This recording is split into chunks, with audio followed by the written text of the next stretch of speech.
يا مساء الخير يا مساء الفل. احنا بقى فين النهارده؟ احنا في ملك الاكل، الاكله اللي مفيش حد في الدنيا بيختلف عليها.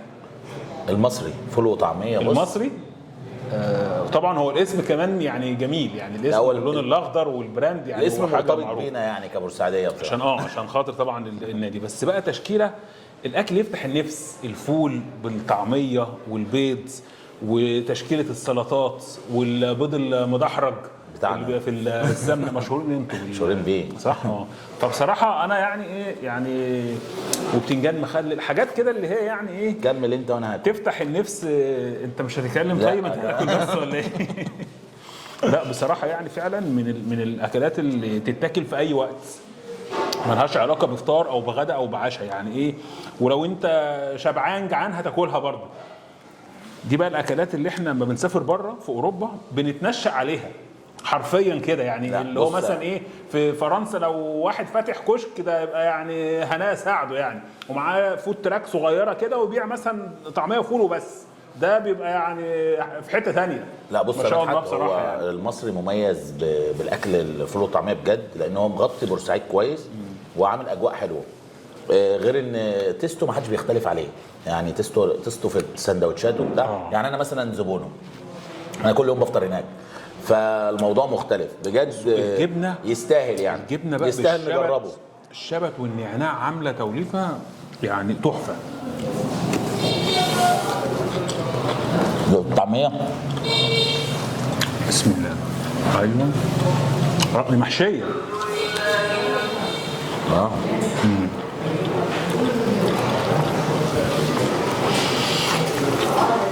هنا محدش ايه، انا مش عارف اتكلم بصراحه. هنا محدش بيسال على دايت، هنا الاكل يتحط تدب. لا بص ده ده البتنجان بالثوم والتوابل، زي مش مسقعه بس احنا برضو هو مميز بيها. برضو البطاطس البانيه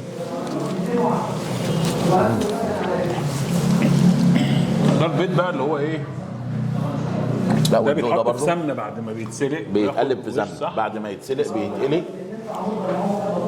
تحفه. البتنجان ده يا جماعه يعني حاجه بصراحه ايه ده، حاجه تستاهل يعني، مش محتاج كلام. هو الحدث بيتكلم، بيتحدث عن نفسه يعني. ده هو في السلطات جامد، خلي بالك. اللي هو غنوم صح. بص كمل انت وانا هاكل، ما تقلقش. طب اشرح لي. بص هو الطعميه بتاعته مميزه، لان احنا مش كلنا مميزين بالطعميه المحشيه، غير ان عجينته هشه ما تلاقيش مكتومه. احنا اصلا كبورسعيديه موضوع الفول والطعميه ده احنا مش جامدين فيه بصراحه، لكن هو تميز في الحته دي فخد السكه بتاعته كويس. لكن اغلب تلاقي الطعميه مكتومه، ما بيعملش طعميه محشيه كويس. الفول تلاقيه جامد ناشف، شكله متدمس، لكن هو مميز في الموضوع ده، متدمس ساعات طويله، شكله الفول كده. هو بصراحه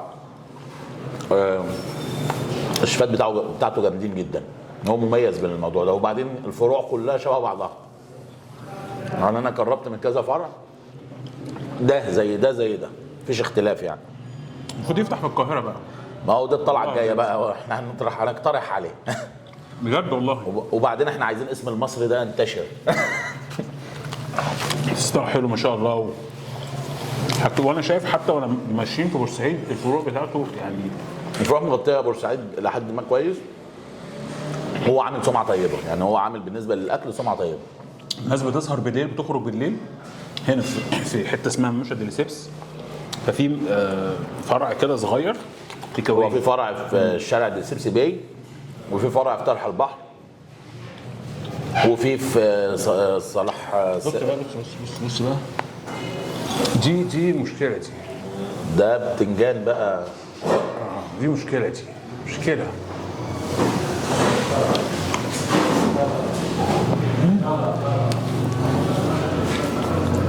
لا ما شاء الله بصراحه بجد يعني. انا هركز في الفطار بصراحه، مش مركز معاه.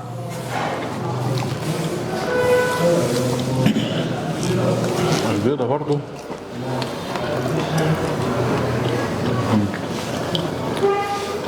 مديها وش ذهبي من بره كده، اللي هو مقرمش كده.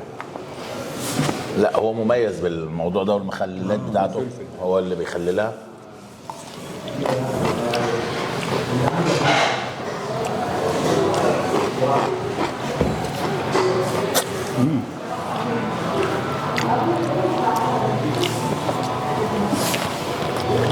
لا الله ينور بجد. لا هو جامد.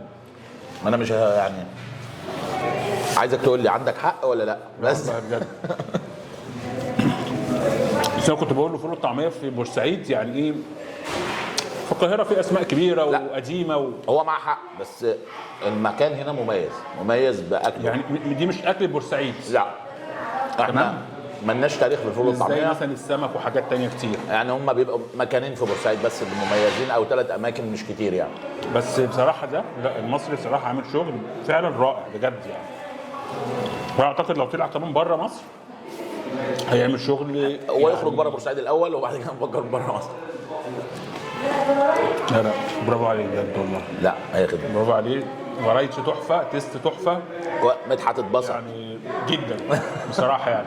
انا في الاكل ما بص، لا ما حاجة فيها بيجاملش، هو حاجة بيجاملش بالاكل. هقول لك هو مشردنا. يلا نشوفكم بقى في مصر ان شاء الله. تحياتي.